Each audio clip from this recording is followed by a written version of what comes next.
Hello everybody, welcome back to another video. I'm hoping you guys are all having a fantastic day. So in today's video, as you can tell, we will be talking about this worrying, concerning pattern that has been going on now for a while, and it will continue to do so. Now, you may be wondering, okay, well, for how long has this been going on, and what's with all these videos about this pattern? Well, here's the thing. It's obviously a rather extreme pattern. I mean, if you search up any news headline about wildfires, you'll quickly see it. Drought across the West. It's pretty bad. Also, if there were to be a giant system, a storm system, I would be focusing on that because I get some of these videos can be repetitive. However, the weather pattern is going to be mainly quiet, and that's kind of the bad thing because there isn't really anything else to talk about. But that makes the situation in the West worse because there is no relief on the way, and it would only come in the form of, well, rain. And there is a bit of rain that could be falling in concentrated amounts across the Northeast, but that's the one area that doesn't need rain. So, that's not really a good thing. That's also kind of worrying. We all saw, or at least you folks might have heard the news out of Europe and Germany, massive flash floods. I think 180 people have lost their lives. So, yeah, definitely we're fortunate enough not to have that at least, but we're kind of having the other end of the stick with the wildfires and the lack of rain. Okay, before we get any further into this video, if you guys are new, hello, welcome. I'm a weather hobbyist, and if you like this video, like my other videos, and haven't subscribed yet, consider doing so. Obviously, if you don't want to, that's perfectly fine. Hitting the thumbs up button really helps out a lot as well, and if you have any comment or concern, I pretty much answer all comments. I read all of them. I answer, I think, like 90%. So feel free to leave anything you want to let me know down below. All right, let's get into this. So notice, looking at the United States map, we do have quite a bit of activity across the Northeast, or remnant of the activity. And what happened yesterday, quite a bit of flooding, quite a bit of rain events. We do have, I think, a more quiet weather pattern there today. But overall, in the next 1 to 2 weeks, if you are across the Northeast, as again, I will be probably focusing on the Northwest more. So do not, or just the West, so do not get really offended by that. It's just where the most concerning areas. I think it's going to be quieting down across the Northeast for the next few days, but definitely still areas you can see right there. That's not massive rains, but on top of what has already happened, that's enough to instigate some flash flood concerns, and yeah, a lot of rain has fallen, and they'll continue to kind of have the wet side of the pattern. The south also seeing some rain today. The southwest consistently, the monsoons, that's good. While we are dealing with a concerning pattern, lack of rain and lack of moisture across the west and kind of the Midwest, not the Midwest, the kind of the central west. The southern west is definitely getting quite a bit of relief. Definitely a better pattern than last year at this time of the year. It's the only bad thing is that some of this rain is falling a bit too abruptly, but at this point, it's still better than having no rain. Notice, look at that. Some of these areas are having a pretty good chance of seeing some rain, and I will show you the radar in just a minute, not a bit. And notice Las Vegas, they do have a flood advisory right now. I'm assuming, again, it's probably because of rain. It doesn't take a genius to know. Doppler radar and automated rain gauges indicated heavy rain due to thunderstorms, and they continue to move to the north. Again, they're rather slow, and rather heavy rain is falling from these thunderstorms. That's good. They're in a drought, they're in the heat, and that's definitely better than many places like New Mexico. A lot of areas have seen improvement. Look at this radar. That is a lot of coverage. While yes, the heaviest of the heaviest is falling in those little yellow speckles, the green shaded areas, that's a nice light to moderate rain, which is exactly what these folks need. A nice healing rain across the parched area, because if it's too abrupt, it causes a flash flood, right? We see a debris flow. But if it's a nice gentle rain, it percolates through the soil. A lot of life benefits from that. And obviously, notice this has been going on pretty much for many days now, for many weeks. Maybe not to this extent as we're seeing today, and on some days that are more than others in terms of that coverage. But a precipitation outlook, look at this. This is for certain cities. You can see Roswell 30, 20, 0, 10, 10. So the chances for some aren't too high, but for others, look, Chama 70, 80, 80, 80, 70, 70. That is a pretty good precip chance, and that's almost daily. So again, a lot of these locations are under a flash flood watch in case some of those thunderstorms do appear hotter. But this is really the concerning part right here across the Northwest, and now that concerning, if you will, is spreading into the upper plains, North Dakota, South Dakota, Minnesota. A lot of farmers have just left their fields not because they wanted to. Obviously they don't do that because they want to. It's because of environmental conditions. It's super dry. They had in some areas, I think in North Dakota, if I'm not mistaken, there was, I think, literally 5 inches of snow, which is abysmal. And then the spring, there was some, there were a few storm systems that passed through. Some areas got some rain, some areas got too much rain. I think there was an event in June that some areas picked up like 7 inches of caused some flooding there, but still in a pretty bad drought, and it continues to kind of look as if it'll head in that direction before it gets better. And of course, the Northwest has been on fire, same with southwestern Canada and southern Canada. I don't want to exclude that, as a lot of those folks there have also been dealing with extreme drought and extreme wildfires. Look at that, highs, 95 to 110. That is extreme for Montana. I don't remember ever seeing such prolonged heat wave for Montana. I mean, look at this. Look how long that stretches for. 101, 107, 98, 96. During the night, some thunderstorms, probably more of a danger than not because of the wildfire risk. One lightning bolt is called dry lightning, or it just slams and starts a wildfire. And I mean, this is literally burning all the vegetation to look a crisp. It's ready to start fire. So yeah, definitely not good. And if you're to take a look at the pattern from the Climate Prediction Center, notice where the hottest temperatures are. Obviously, where it's already the hottest, where it's the driest, the northeast being the coolest, where the heavy rains are falling, right? The soil where it's very heavy and wet is causing a lot of the areas to have trouble heating up, and that's why it has cooler conditions for the northeast and the southwest. Precipitation probability, notice northeast, maybe not wet according to this, but definitely not below average. If anything, I would say again, leaning towards above average, but look, the southwest, they're favoring above average, and it stretches a bit further to the north this time, which is good. But again, that may be a bit too optimistic. Hopefully it is not. 8 to 14 day outlook, July 26th through the 1st, so a bit further out now. Notice, really unchanged. The cool weather gets a bit driven away to the south, I'm assuming. At least it's gone from the U.S., right? It doesn't show Mexico, unfortunately, on here. And then notice the northeast staying relatively cool, so at least that's good. If you're across the northeast, you won't be dealing with hundreds like you have been in the past few weeks. Some in the northeast has been really hot, but notice really the rest of the country is warm, and precip stays the same, starts getting drier towards the southwest again, and then a bit above average still across Nevada, Utah, which is good. They need that, but it's a large area that needs it, and unfortunately, you saw some of those thunderstorms can be very isolated and not really widespread. Today is a extreme example, as you saw across the northwest or the southwest. Look at those storms. I mean, that's impressive. Look at Arizona, Flagstaff. Just choose a location and follow it. St. George, they're approaching those areas right there. Notice some rain right there, moving right into Las Vegas. Definitely very, very, very heavy rainfall. Definitely could cause a lot of flooding. Also a lot of drought relief for those areas that need it. And in this light green rain, that's kind of the best. It's just this light healing rain.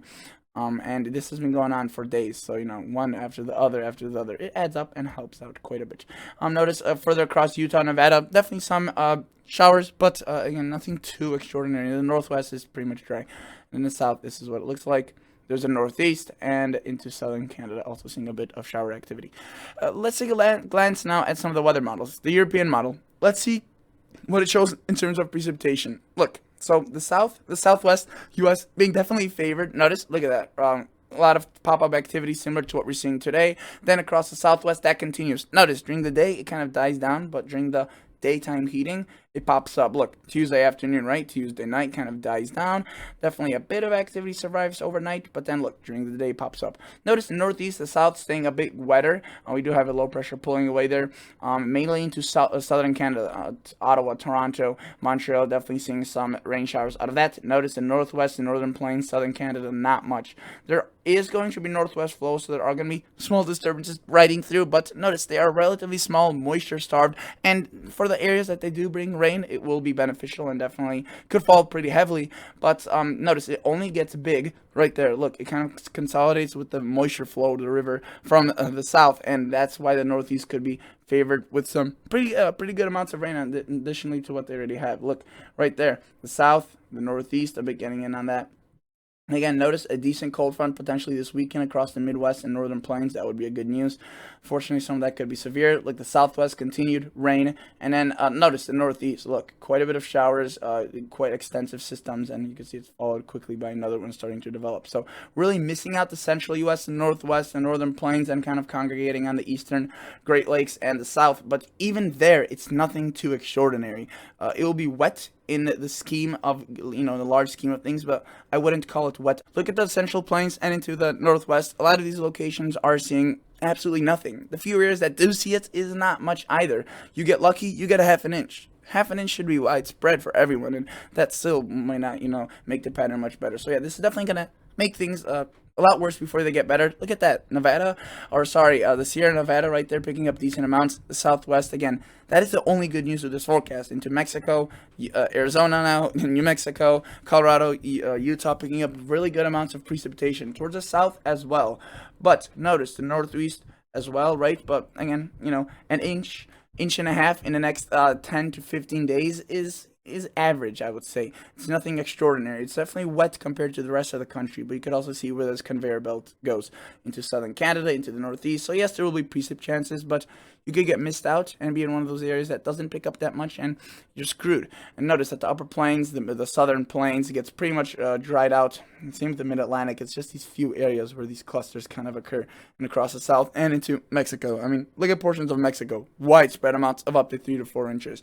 Maybe wondering, well, that's just one model. Let take, show us more.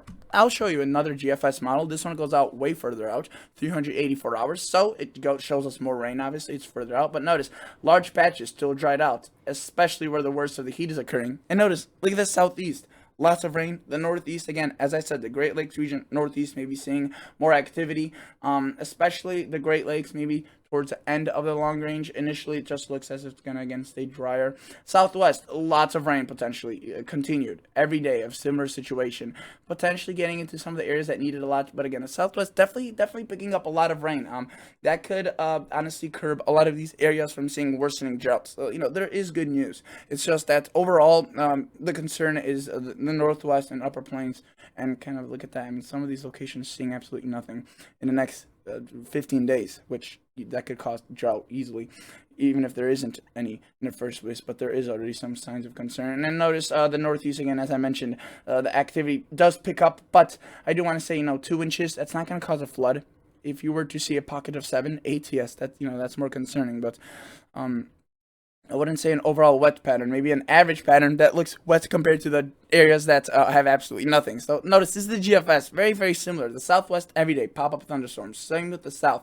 And look at the Northwest flow. Little disturbances that are moisture starved until they reach the Northeast, and then they become a bit more widespread. Look at that. Into Saturday across this upcoming week, the GFS favors quite a bit of activity actually across the Midwest, and potentially a pretty strong storm system traveling through southern Canada, delivering quite a bit of rain.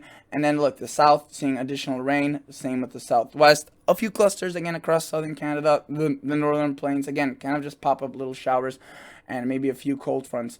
And towards the end, notice that it does look to get a bit more active. And look at that again, impressive amounts right there across the Southwest. And look, it does get a bit more active with large clusters and systems. Now, this is the latest model of the GFS, but doesn't go further as full out as the other one. It's still processing, but I could still show you it. Notice very similar details, right? We see daily chances of little showers, and honestly, when I see this, it kind of annoys me because you can't really predict it. Like, see, for my area, Chicago, a few chances right there, maybe a bit of a shower activity. And if someone asks me, oh, what will the forecast look like? Generally dry, but if you get even one of these to pop up here, it could change your perspective of that. So just be wary. There could be little, again, pop-ups, and even if you have rain in the forecast, it's not a guarantee. But notice, same thing, a northwest flow favoring the Great Lakes and Northeast, lots of the South as well, seeing that activity, especially towards the beginning of the next few days. But it does dry out, excluding the Southeast. The Southeast does end up seeing quite a bit more of that moisture, as it gets a bit of help from the Atlantic Ocean. Notice the Southwest continuing to see quite a bit of activity, quite a bit of storms, and as we push this further into time, look at that. There's our system right there that the GFS model has now been showing for 3 model runs, and it's impressive. Look at that, riding up the Canada Northeast kind of border and Canada-US border along the Northeast. Lots of showers, lots of activity, but again, it only consolidates into a large storm once it's across the Northeast. Southwest getting hammered by storms continuously. Look at that, Minnesota, the Upper Plains, definitely a bit of activity and a continued kind of northwest flow. I do want to show the precip outlook from the latest, again, GFS model run, which we were looking at right here. Again, much of the same stuff. Favoring the Great Lakes, the South, you can see the Southeast, generous amounts of 2 to 3 inches, right there, 2 to 3 in the Southwest, seeing potentially a lot of rain, but drying out across the areas that need it arguably the most. At least though, the Southwest and the North, they rely a lot on irrigation, so a lot of these areas have reservoirs in these areas, and the rain will trickle into those reservoirs, so at least they won't be running low, so at least there's that much. but the direct rain isn't falling over them, which is still a bit bad news. And look at that right there. That they don't rely really here on irrigation. That's very not good news. So hopefully, yeah, that does somehow get curbed. And I do want to mention that while we have been looking at the precipitation the whole time, you know, you may be looking at this and being like, that's not too concerning. It's really the temperatures that I should have been focusing more on, and I was supposed to focus more on that. I just kind of forgot about it because I got too carried away with the precip. Look at this. Look at those. Look at that. 100. You know, you could see an inch of rain every day, and that's barely going to curb the 100-degree temperatures you see there, let alone nothing, which a lot of those areas will see nothing. And then notice as he pushes forward, notice that Montana, I mean, it's hotter than the Southwest, for crying out loud. That is extremely unusual. And in the Northeast, where they do see the rain, it's cool. So, you know, no really concern for those folks. You may live in across the Northeast, and you may be wondering, what type of concern? Again, it's all rainbows and sunshine until you put yourself into another person's shoes.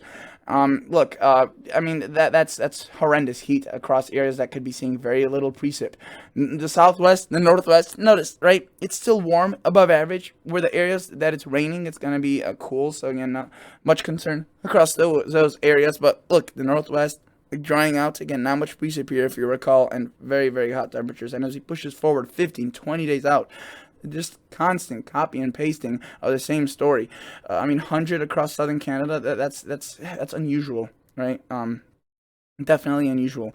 And I can show you the anomaly that it takes to create such a contrast, or such a 100-degree temperature. Look, I mean, that's at least 20 degrees above average in terms of Fahrenheit. And as he pushes forward, I do want to show you, look at that. It only gets stronger, some of those anomalies. Look at that, 31 degrees above average. That is very impressive. There will be pockets of cool, but again, across the areas that don't really need the cool. It would be nice to see some of that further across the west, aside from where the monsoons are occurring. All right, well, yeah, that's basically it, guys. I just want to show you that, again, dry, probably wet, or sorry, dry, in terms of precip, very hot in terms of the weather across the west, southwest, and wet potentially for the northeast, the southeast, and just a constant kind of little day-to-day chance of thunderstorms across the country, I would say. As, again, you probably won't get hit by one, but if you do, just don't get caught off guard by it. Check the radar. That's probably the best way to check it, as they're very hard to predict. This is what the Canadian model shows. It's a relatively good model, but it does a bit worse with the temperature. So I'll just show you its precip outlook. Look at that. It shows a lot less of a pattern than what the European does. It shows some precip chances into the Great Lakes, the South, more maybe into the central U.S. right there into Iowa. Still drying out Kansas. So yeah, this is also not really a good pattern. But yeah, thank you guys so much for watching, and I'll catch you all on the next episode. See ya. Bye.